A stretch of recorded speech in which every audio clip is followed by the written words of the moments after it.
মানুষ তার আমলের বদৌলতেও জান্নাতে যাবে না। মানুষ তার আমলের বদৌলতে কখনো জান্নাতে যাবে না যদি না আল্লাহ পাক তাকে রহম করে। একজন আবেদ ব্যক্তির ঘটনা আছে, এগুলো সহিহ হাদিসের মধ্যেই আছে। 500 বছর আল্লাহ পাকের ইবাদত করেছিল। কত বছর? 500 বছর। তাকে যখন বলা হচ্ছে যে তুমি আল্লাহর রহমতে জান্নাতে যাও, বা বলে বসবে কিয়ামতের মাঠে যে আমার আমলের বদৌলত, তখন আল্লাহ রাব্বুল আলামিন তাকে ডেকে বলবেন যে তোমার সব আমলগুলোকে এক পাল্লায় রাখা হবে, আর আমি তোমাকে যে নেয়ামতগুলো দিয়েছিলাম সেগুলো এখন আরেক পাল্লায় রাখা হবে। দেখা যাবে মানে দুই চোখের নেয়ামতের চাইতে 500 বছরের ইবাদত কম হয়ে যাবে।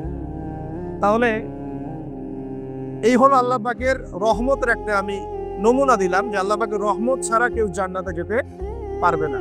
ওয়াল ইয়াউমিল মাউউদ মানে কিয়ামতের দিন, সেই দিন যেদিন কোনো নফস কোন নফসের উপকার করতে পারবে না, পৃথিবীর কোনো সম্পর্ক সেখানে টিকবে না। সূরা আবাসার মধ্যে আল্লাহ পাক বলছেন ইয়াউমা ইয়াফিরুল মারউ মিন আখি, যেদিন ভাই ভাই থেকে পালিয়ে যাবে, ওয়া উম্মিহি ওয়া আবি, মানুষ তার বাবা এবং মা থেকে পালিয়ে যাবে, ওয়া সাহিবাতিহি ওয়া বানি, তার স্ত্রী পুত্র সন্তান এগুলো থেকে মানুষ পালিয়ে যাবে। লিকুল্লি ইমরিইম মিনহুম ইয়াউমাইযিন শা'নুন ইউগনি, সেদিন প্রত্যেক মানুষ নিজের নফসের কথা নিয়েই ব্যস্ত থাকবে। সবাই বলবে ইয়া নাফসি ইয়া নাফসি। তবে শুধু একজন ব্যক্তি আছেন এই পুরো মহাবিশ্বে, যিনি বলবেন ইয়া উম্মতি ইয়া উম্মতি। তিনি কে? আমাদের প্রিয় নবী মুহাম্মদুর রাসূলুল্লাহ সাল্লাল্লাহু আলাইহি ওয়াসাল্লাম, এই একমাত্র মানুষ যিনি আল্লাহ পাকের সামনে কিয়ামতের মাঠে বলবেন ইয়া উম্মতি, হায় আমার, হে আল্লাহ আমার উম্মত, হে আল্লাহ আমার উম্মত। আজকে সেই নবীর আদর্শ আমরা ভুলে গেছি। সেই নবীর সুন্নত পালন করতে গেলে লজ্জা লাগে। ইয়াং জেনারেশন দেখবেন বিটিএস এর সুন্নত পালন করে, ও যে ম্যানচেস্টার ইউনাইটেডের সুন্নত ফলো করছে। হ্যাঁ, ক্রিকেট প্লেয়ার, ওই যে ফুটবল প্লেয়ার, বলিউডের নায়ক, বলিউডের নায়িকা, হলিউডের নায়িকা, এগুলোর সুন্নত ফলো করছে। রাসূলুল্লাহ সাল্লাল্লাহু আলাইহি ওয়াসাল্লামের সুন্নাহ মতো দাড়ি রাখতে লজ্জা লাগে, তার মতো কাপড় পরতে লজ্জা লাগে, হ্যাঁ, তার আদর্শটাকে ফলো করতে লজ্জা লাগে। অথচ সেই মানুষটাই কিয়ামতের মাঠে এই উম্মতের পক্ষে কথা বলবেন যে হে আল্লাহ আমার উম্মত, আমার উম্মত। আর এই মানুষটাকেই জীবিত অবস্থায় 15 বার হত্যা করার চেষ্টা করা হয়েছে। তাকে নবী মুহাম্মদ সাল্লাল্লাহু আলাইহি ওয়াসাল্লামকে বিস্তারিত জানতে বিশ্ববিখ্যাত বই আর রাহিকুল মাখতুম এটা পড়ে দেখেন। জীবন রাসূল সাল্লাল্লাহু আলাইহি ওয়াসাল্লামের পবিত্র জীবনের উপরে একটা সেরা বই আর রাহিকুল মাখতুম পড়ে দেখেন। তাকে প্রায় 15 বার হত্যা করার চেষ্টা করা হয়েছে এবং তাকে প্রায় 16টা গালি খেতে হয়েছে সারা জীবনে। কতগুলা?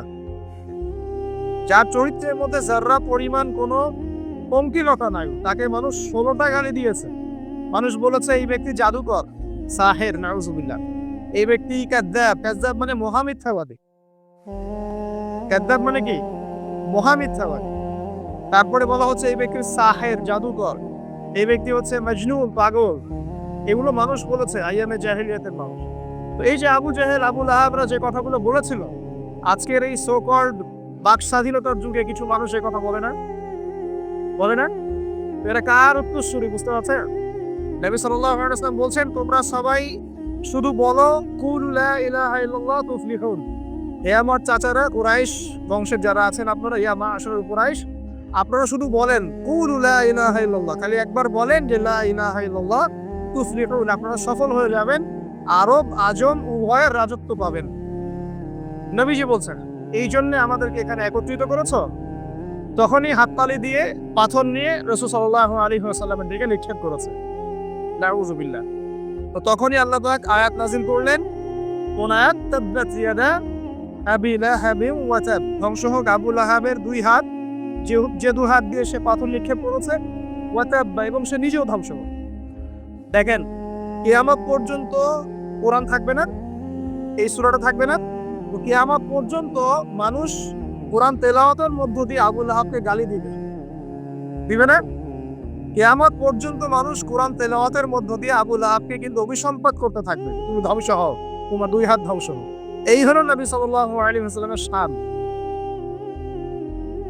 তাকে কষ্ট দিচ্ছে মানুষ, বলছে যে মুহাম্মদ সাল্লাল্লাহু আলাইহি ওয়াসাল্লাম এমন ব্যক্তি যার সন্তান জীবিত থাকে না, পুত্র সন্তান জীবিত থাকে না। তখন আল্লাহ রাব্বুল আলামিন আয়াত নাযিল করলেন, ইন্না আ'তাইনাকাল কাউসার, নিশ্চয়ই আমি আপনাকে কাউসার মহান মর্যাদা দিয়েছি। এটা শুধু হাউজে কাউসারই নয়, কিন্তু হাউজে কাউসার সহ এই যে দুনিয়ার তার সম্মান, তার নাম শুনলে আমরা দরুদ পড়ি, তার ইজ্জত, তার শান শওকাত, এগুলোও কাউসার, সবই কাউসার। তো নিশ্চয় আমি আপনাকে কাউসার দিয়ে দিয়েছি। ফাসাল্লি লিরাব্বিকা ওয়ানহার, আপনি মন খারাপ করেন না, আপনি আপনার রবের জন্য সালাত আদায় করেন, তার পথে স্যাক্রিফাইস করেন। কুরবানি মানে শুধু কিন্তু পশু কুরবানি নয়, এখানে তার পথে আত্মত্যাগ করা, যেটা রাসূল সাল্লাল্লাহু আলাইহি ওয়াসাল্লাম সারা জীবন করে গেছেন। ইন্না শানিয়াকা হুয়াল আবতার, নিশ্চয়ই আপনার যারা শত্রু এরা সব নির্বংশ হয়ে যাবে। তো ওই যে আবু জাহেলের সুন্নতগুলো কিন্তু এখনো চালু আছে। দেখবেন সুযোগ পেলেই মানুষ রাসূলুল্লাহ সাল্লাল্লাহু আলাইহি ওয়াসাল্লামের পবিত্র চরিত্র নিয়ে কথা বলে। তো যারা অজ্ঞ তাদের ব্যাপারে আমাদের আফসোস অতটা নয় যতটা আমাদের এই মুসলিম যুবকদেরকে নিয়ে আমাদের আফসোস। এই মুসলিম পরিবারে জন্মগ্রহণ করার পরেও আজ পর্যন্ত কেউ রাসূলের জীবনী পড়ে দেখলো না, আজ পর্যন্ত রাসূলের সুন্নাত ফলো করার সুযোগ হলো না, তৌফিক হলো না। 5 ওয়াক্ত নামাজটুকু পড়তে পারছেন না, দাড়িটা ছাড়তে পারছেন না, টাকনুর উপরে কাপড় উঠাতে পারছেন না, হারাম রিজিক ছাড়তে পারছেন না, মাদক ছাড়তে পারছেন না, জিনা পণ ছাড়তে পারছেন না, অথচ আপনি রাসূলুল্লাহ সাল্লাল্লাহু আলাইহি ওয়াসাল্লামের উম্মত।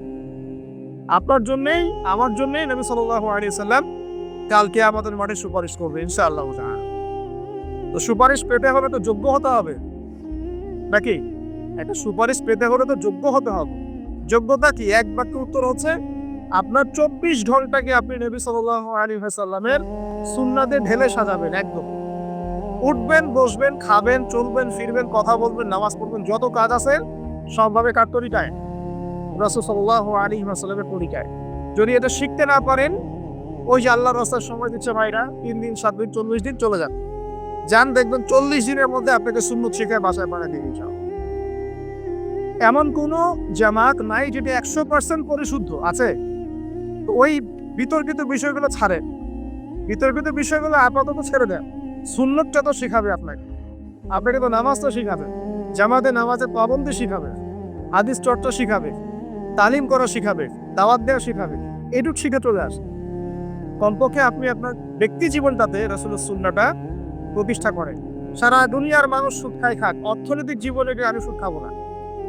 প্রয়োজনে কৃষি কাজ করে খাবো, মাছ চাষ করে খাবো, গরু ছাগল প্রতিপালন করবো, তারপরও সুদ খাবো। আমি ব্যবসা করতে গিয়েছি, ওখানে নবীর সুন্নত লাগবে, আমি মাপে কম দিতে পারবো না। সারা দুনিয়ার মানুষ দেয় দেখ, সারা দুনিয়ার মানুষ মজুদ করে করুক, আমি করবো না। সারা দুনিয়ার ব্যবসায়ীরা কালোবাজারি করে করুক, আমি করবো না। একজন মুসলিম যুবকের চরিত্র হবে। আপনি চাকরি করতে গিয়েছেন, চাকরি করা অবস্থায় যদি দেখেন যে হ্যাঁ আপনি নীতি নৈতিকতা বজায় রেখে করতে পারছেন, আলহামদুলিল্লাহ। যদি দেখেন এখানে আপনি ইসলামে টিকতে পারছেন না, রিজাইন দিয়ে চলে আসেন, এসে নিজস্ব প্রজেক্ট তৈরি করেন। এমন অনেক মানুষকে আমরা চিনি যারা বড় বড় চাকরি ছেড়ে দিয়ে, হারাম চাকরি ছেড়ে দিয়ে কৃষিকাজ করেছে, পরে আল্লাহ পাক তাদেরকে স্বাবলম্বী করেছে। রিজিক কার হাতে?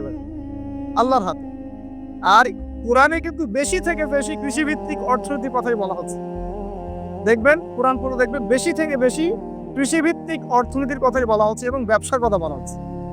এর মানে এই না আপনি চাকরি করতে পারবেন না, পারবেন। যদি আপনি চাকরি করা অবস্থায় কোরআন সুন্নাহ ফলো করতে পারেন, আলহামদুলিল্লাহ। যদি না পারেন, প্রতিবন্ধকতা থাকে, একেবারেই পারছেন না, দেয়ালে পিঠ থেকে যাচ্ছে, ছেড়ে দেন। পরকালটাকে ইহকালের জন্য নষ্ট করেন না। আল্লাহ পাক বোঝার তৌফিক দান করুন। এবার সমাজ চালাবেন, এখানেও রাসূলের সুন্নাহ প্রয়োজন আছে। মন করা সুন্নত দিয়ে সমাজ সংস্কার হবে না, রাসূলের সুন্নত দিয়ে সমাজ সংস্কার হবে ইনশাআল্লাহ তাআলা। দাওয়াতি কাজ করব, সেখানেও রাসূলের সুন্নত লাগবে। মন করা স্টাইলে দাওয়াতি কাজ করা যাবে। যেটা বলবো, যেটা করব, যেটা মানুষের জন্য কল্যাণকর মনে করবো, এটা রাসূলের পক্ষ থেকে দলিল থাকতে হবে। আল্লাহ পাক আমাদেরকে বোঝার তৌফিক দান করুন, আমিন। এবং এখানে শৈথিল্যতা প্রদর্শন করা যাবে না দাওয়াতের ক্ষেত্রে। গোলানো মার্কা সব তরকারি দিয়ে চলে, এমন চল হবে না। আবার খুব চরমপন্থী, মানে পান থেকে চুন খসলেই একজনকে খারেজির ফতোয়া দিয়ে একদম ভিতরে ঢুকাই দিচ্ছে, এইসব চলবে। মধ্যপন্থী তরিকা লাগবে। ওয়াকাযালিকা জাআলনাকুম উম্মাতান ওয়াসাতা, আল্লাহ পাক বলছেন এভাবেই আমি তোমাদেরকে মধ্যমপন্থী উম্মত করেছি। মধ্যমপন্থী উম্মত, যারা শৈথিল্যতা প্রদর্শন করবে না, আবার চরমপন্থীও হবে। চরমপন্থায় কি কোনো লাভ হয়? চরমপন্থায় কি ইসলামের উল্টা ক্ষতি হচ্ছে? আবার শৈথিলতাবাদী ওই আকীদায় চলে গেলে সমস্যা। তখন দেখা যাবে হারাম হালাল সব গুলাই ফেলছেন, আর একটা গোলানুর মার্কা কনসেপ্ট নিয়ে কবরে যাওয়া লাগতেছে। আল্লাহ পাক বোঝার তৌফিক দান করুন, আমিন। তো এক কথায় প্রিয় ভাইরা, ওই কিয়ামতের মাঠে রাসূলুল্লাহ সাল্লাল্লাহু আলাইহি ওয়াসাল্লামই একমাত্র সত্তা যিনি পুরো উম্মার জন্য সুপারিশ করবেন ইনশাআল্লাহ। তো সেই সুপারিশ করার যোগ্য হতে হলে আমাদের চলনে বলনে কথায় কাজে ব্যবসা অর্থনীতি সব ক্ষেত্রে রাসূলের সুন্নাহকে সর্বোচ্চ অগ্রাধিকার দিতে হবে।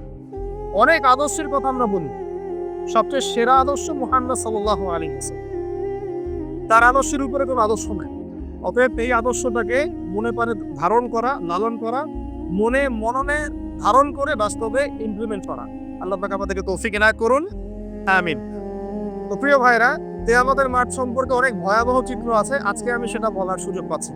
এতটুকু বলবো, এটা হচ্ছে ন্যায় বিচারের মাঠ।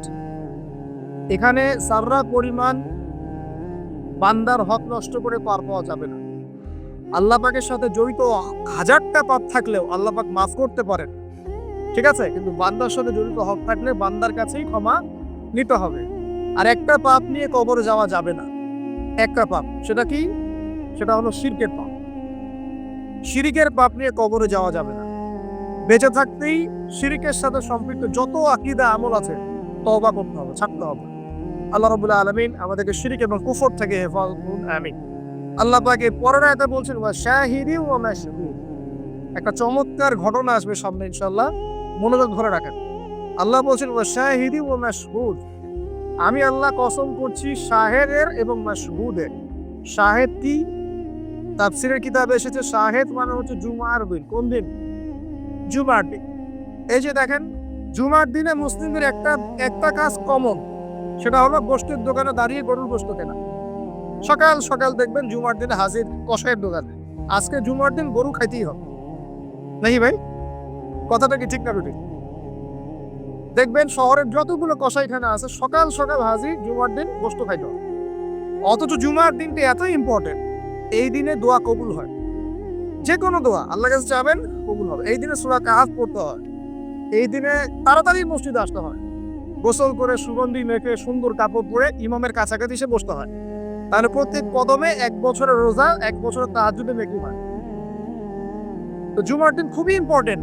দেখবেন জুমার দিনে কি করে? গরুর গোশত খাবে, খাওয়াই লাগবে। মুরগি খাওয়া তো যাবেই না, সবজি খাওয়া যাবে না, ঠিক আছে? তারপরে স্ত্রী সন্তান বউ বাচ্চাকে নিয়ে সকাল সকাল বেরোয় চলে গেলাম, সারা বিকেল ঘুরতেছি, রাত্রে ঘুরতেছি, সন্ধ্যায় ঘুরতেছি। মানে ওই দিনটা দেখবেন গান বাজনা, পার্টি, এই বিয়ের অনুষ্ঠান, এই জন্মদিন, এই ওরিয়েন্টেশন, এই অমুক তমুক সব জুমার দিন। অথচ জুমার দিনটাকে আল্লাহ পাক দিয়েছেন ওয়াশাহিদ, সাক্ষ্যদাতা। মানে জুমার দিন আপনাকে সাক্ষী দিবেন আপনি এই দিন কি করেছেন। জুমার দিনের কাজগুলো করে নেবেন বই থেকে। আল্লাহ পাক তৌফিক দান করুন, আমিন। ওয়া মাশহুদ, এবং মাশহুদের কসম করছি। মাশহুদ কি? মাশহুদ মানে আরাফার দিন। কোন দিন? আরাফার দিন। এটা কোন দিন? যুব সমাজকে জিজ্ঞাসা করেন, বলতে পারবে না আরাফার দিন কোন দিন। এখনকার তরুণ প্রজন্ম দেখেন আরাফার দিন কোন দিন বলতে পারবে না। জিজ্ঞাসা করেন পর্যায় সারণীতে ওই যে মৌলের নাম, হাইড্রোজেন থেকে একদম শেষ করে সব বলে দেবে। পারমাণবিক ভর, পারমাণবিক সংখ্যা সব বলে দেবে। ফিজিক্সের প্রশ্নগুলো জিজ্ঞাসা করেন, সব বলে দিবে। যে হায়ার ম্যাথ আছে, হায়ার ম্যাথের প্রশ্ন বলে দিবে। বায়োলজির যে কঠিন কঠিন বৈজ্ঞানিক নামগুলো আছে না, ব্যাঙের বৈজ্ঞানিক নাম, অমুকের তমুকের মানুষ সব বলে দেবে। বলেন মাশহুদ কাকে বলে? ওয়াশাহিদি ওয়া মাশহুদ, আয়াতটা শুনছো কখনো? বলে শুনলেন? এই হলো অবস্থা, শিক্ষা সিস্টেমের এই হলো অবস্থা। কেউ কি বলেছে যে ডাক্তার হওয়া যাবে না, ইঞ্জিনিয়ার হওয়া যাবে না, বা জেনারেল লাইনে পড়া যাবে না? এমনটা কি কেউ বলেছে? কিন্তু কোরআন সুন্নাহর জ্ঞানকে বিসর্জন দিয়ে, ওই জ্ঞানটাকে বিসর্জন দিয়ে তোমাকে ডাক্তার হতে হবে? আমার তো মাঝে মাঝে মনে হয় যে এইসব সেকশনে এই সায়েন্টিফিক পড়াগুলোর পাশাপাশি মানবিক কিছু পড়াশোনা দেওয়া দরকার। আগে মানুষ বানানো দরকার, কিভাবে পেশেন্টদের সাথে ভালো ব্যবহার করতে হয় শেখানো দরকার, কিভাবে একজন অসুস্থ মানুষের সাথে ভালো বিহেভ করতে হয় শেখানো দরকার। খালি কিভাবে ইনজেকশন পুশ করতে হয় আর কিভাবে ওষুধ দিতে হয় এটুকু শেখানো যথেষ্ট না। বিহেভিয়ার, মানবতা শেখানো দরকার। একটা ইঞ্জিনিয়ারকে শিখার যে চুরি করা হারাম, তাকে শিখায় না কেউ। নাহলে বড় হয়ে অনেক বড় ইঞ্জিনিয়ার হতে পারে, কিন্তু দেখবেন ভিতরে চুরি করছে। তো একটা মানবিক শিক্ষার দরকার আছে, হিউম্যান বিহেভিয়ার শেখানো দরকার। তো এই শিক্ষাগুলো কে দিবে? কোরআন দিবে, হাদিস দিবে, রাসূলের সুন্নাহ দিবে, তখন গিয়ে তো সে পরিপূর্ণ মানুষ হবে। আর যাদের মধ্যে এই দুইটা শিক্ষা একত্রিত হবে, দেখবেন তারা সোনার মানুষ হবে। তো এই দুটো শিক্ষাকে আমরা অর্জন করতে পারি না। কেউ কি বলেছে জেনারেল লাইনে পড়া বাদ দিয়ে দাও, বাদ দিয়ে একদম সবাই মৌলবী হয়ে যাও? সবাই যদি আলেম হয়ে যায়, তাহলে ভাই সামরিক ক্ষেত্রে কে কাজ করবে? প্রশাসনে কে কাজ করবে? জনপ্রতিনিধি কে হবে? ইসলামিক ব্যাংকিং সেকশন কে চালাবে?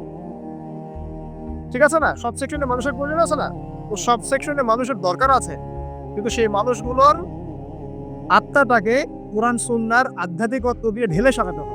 আমাদের নবী সাল্লাল্লাহু আলাইহি ওয়াসাল্লাম তার মেয়ে ফাতিমা রাদিয়াল্লাহু আনহাকে বলছেন, হে ফাতিমা, হে আমার কলিজার টুকরা মেয়ে, হে আমার কলিজার টুকরা মেয়ে, তুমি শোনো, পৃথিবীতে আমার কাছে যা চাওয়ার তুমি চেয়ে নাও, পরকালে আমি তোমার কোনো হেল্প করতে পারছি না।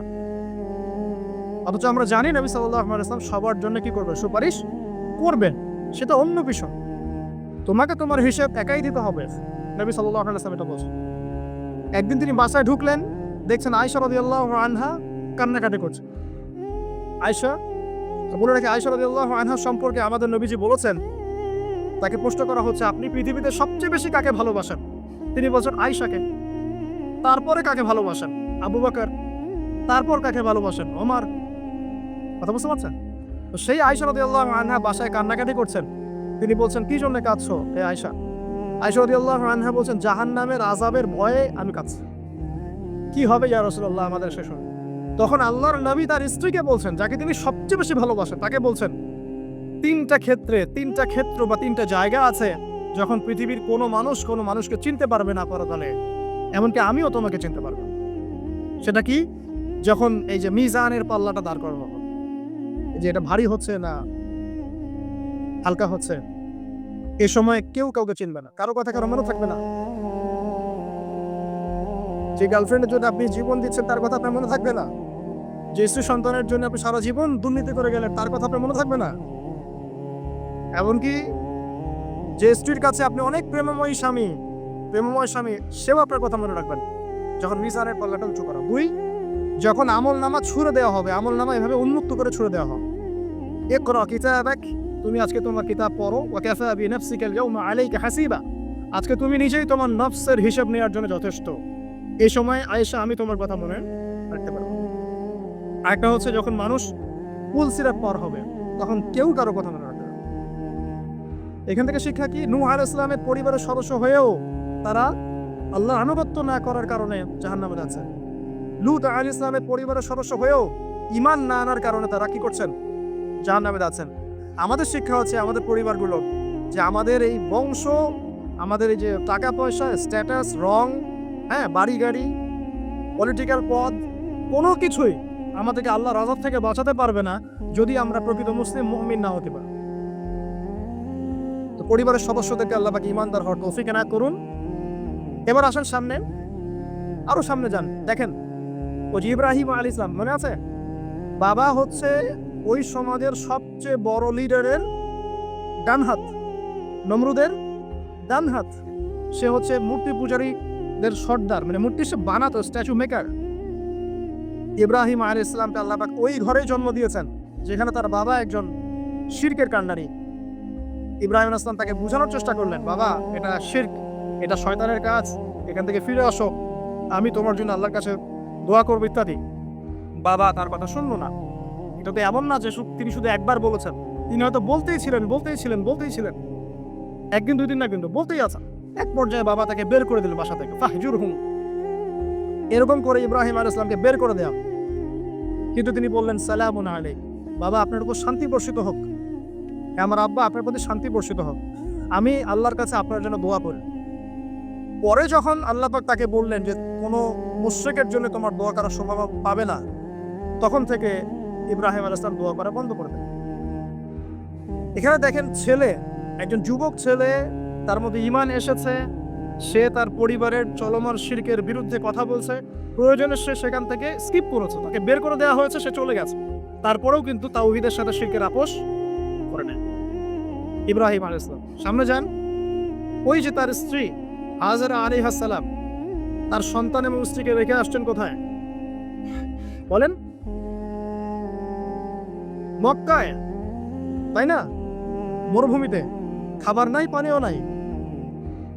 এখন ইব্রাহিম আলাইহিস সালাম চলে যাওয়ার সময় তার স্ত্রী বলছেন যে আপনি কি আল্লাহর আদেশেই আমাকে ছেড়ে যাচ্ছেন? তিনি বলছেন হ্যাঁ।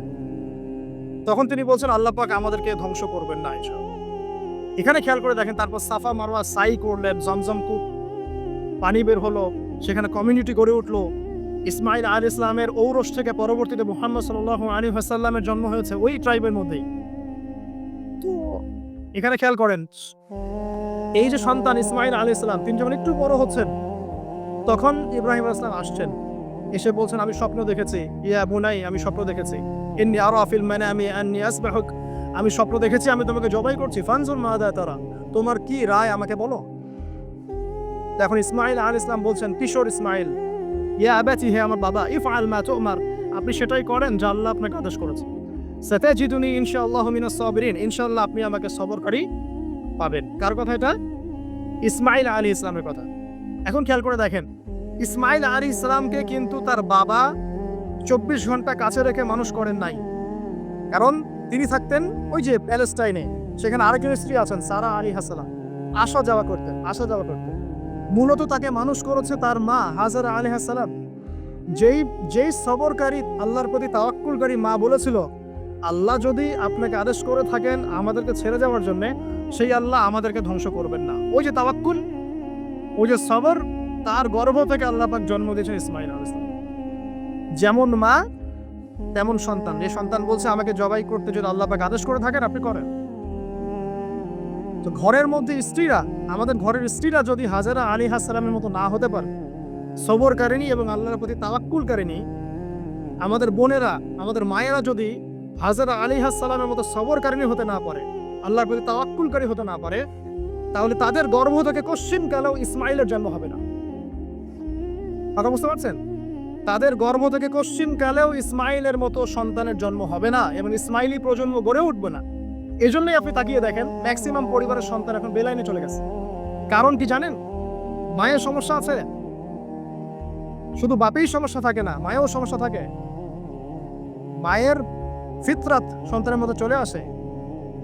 তো নারীরা যদি আল্লাহর আনুগত্যশীলা না হয়, মুমিনা মুসলিমা, 5 ওয়াক্ত নামাজ পড়া, লজ্জাস্থানের হেফাজত করা, খাস পর্দা করা, হ্যাঁ, স্বামীর আনুগত্যকারী, প্রেমময়ী, তারা যদি না হতে পারে, সবরকারিনী, তাওয়াক্কুলকারিনী, তাহলে ওই মায়েদের গর্ভ থেকে আপনি ইসমাইলের মতো সন্তান কিন্তু পাবেন না। ইল্লা মাশাআল্লাহ, ইল্লা মাশাআল্লাহ। আরো সামনে যান, দেখেন নবী মুসা আলাইহিস সালাম একজন ব্যক্তিকে একটা ঘুষি দিয়েছেন, সেই ব্যক্তি ওইখানে স্পট ডেড। আর ফেরাউনের লোকজন তাকে ধাওয়া করছে।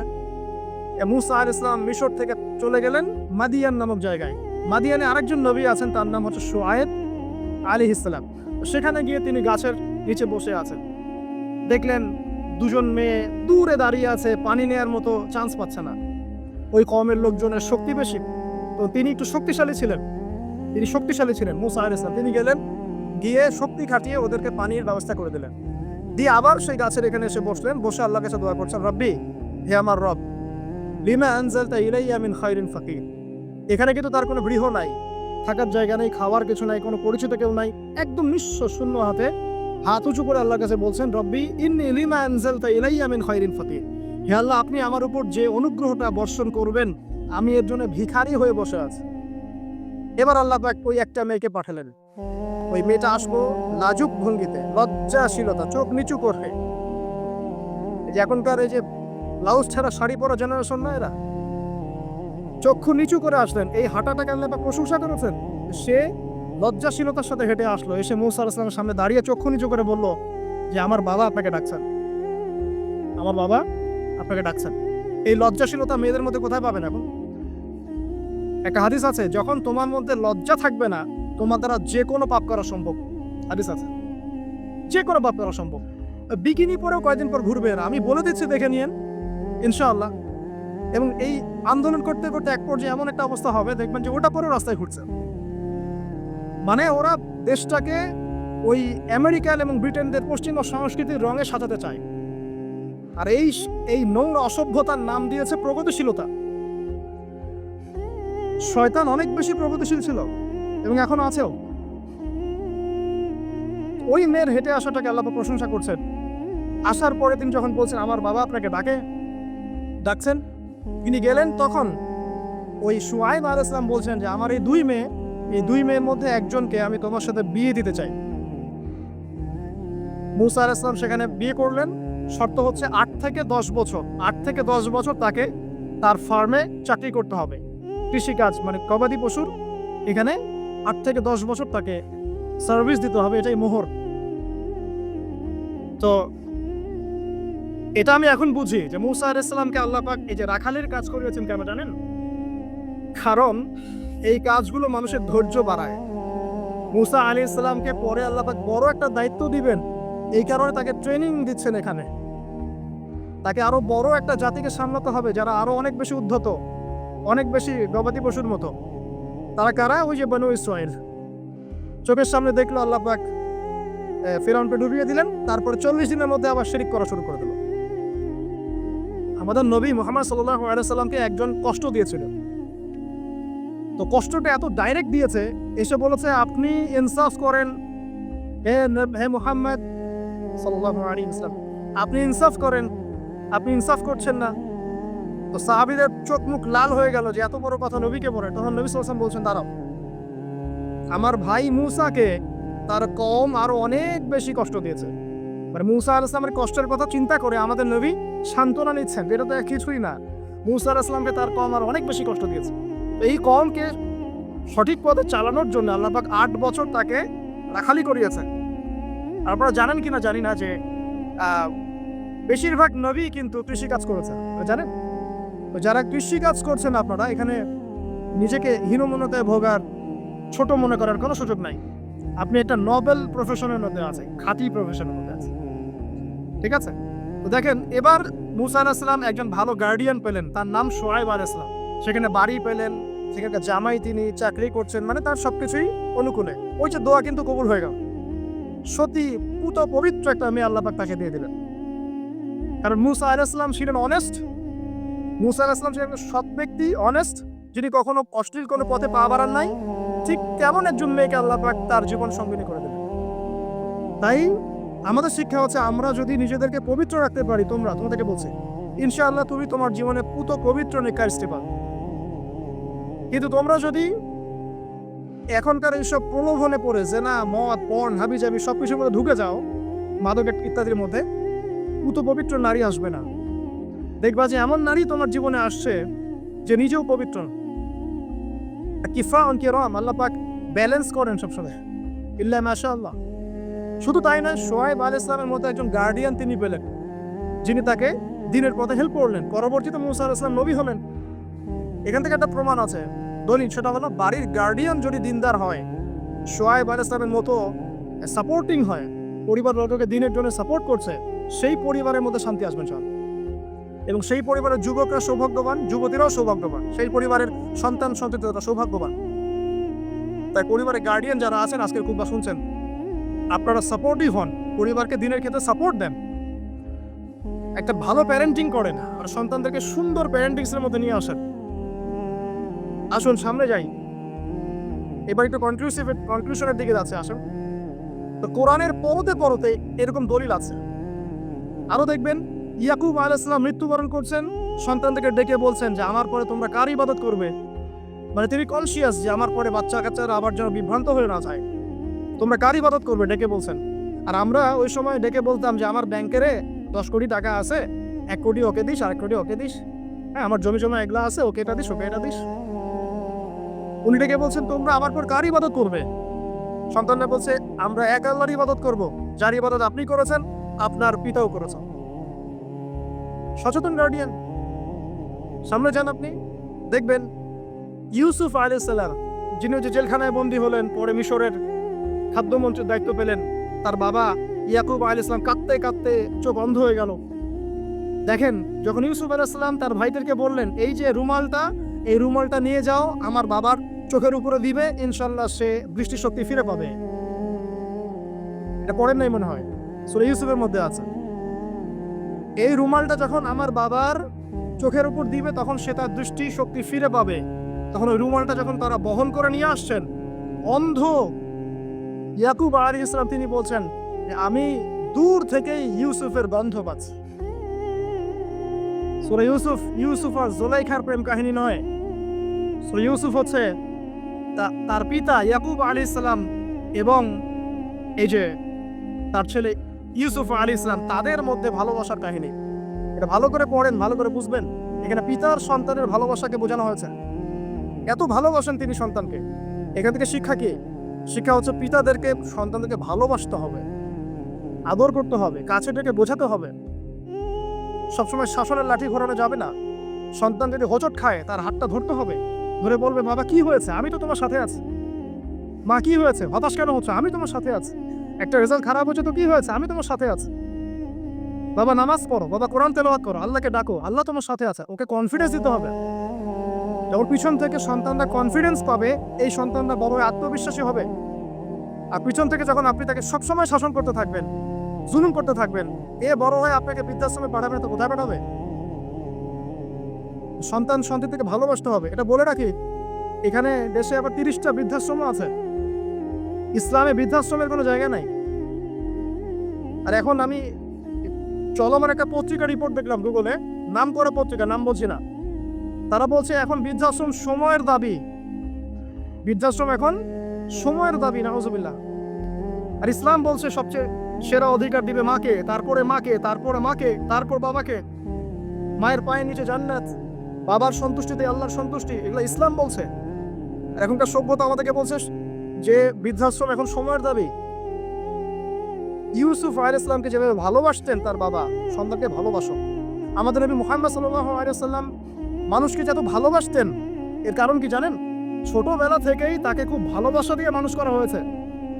তার মা তাকে ভালোবাসতেন, তার দুধ মা তাকে ভালোবাসতেন, তার দাদা আব্দুল মুত্তালিব তাকে সাথে করে নিয়ে ঘুরতেন, কাবার সামনে বসাতেন, বসিয়ে বলতেন তার নাম হচ্ছে মুহাম্মদ, প্রশংসিত। এই নামটা তখন আরবে কেউ রাখতো না। আমার এই নাতি, আমার এই ছেলের ছেলে ইনশাআল্লাহ এ বড় হয়ে নেতা হবে, এই কথা বলতেন। তাকে আত্মবিশ্বাস দিতেন। এমনকি তার দাদা ইন্তেকালের পর তার চাচা আবু তালেব মুসলিম না হয়েও সুদীর্ঘ সময় পর্যন্ত ভাতিজাকে সাপোর্ট দিয়েছেন। এই সাপোর্ট দেয়, কনফিডেন্স, এগুলো খুব ইম্পর্টেন্ট। এগুলোর ঘাটতি যখন হবে তখন এই যুব সমাজ পরিবারের সদস্যরা ফেড আপ হয়ে যাবে, মানসিক কষ্টে ভুগবে, বাদকের কাছে যাবে, অন্য একটা মেয়ের কাছে যাবে, পনে যাবে, আপনার মিউজিক্যাল ইনস্ট্রুমেন্টের কাছে যাবে। ঠিক আছে, আমরা শেষ করছি।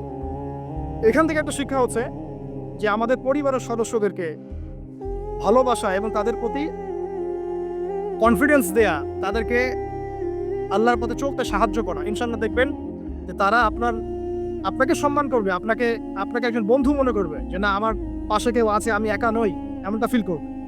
এটা খুব ইম্পর্টেন্ট।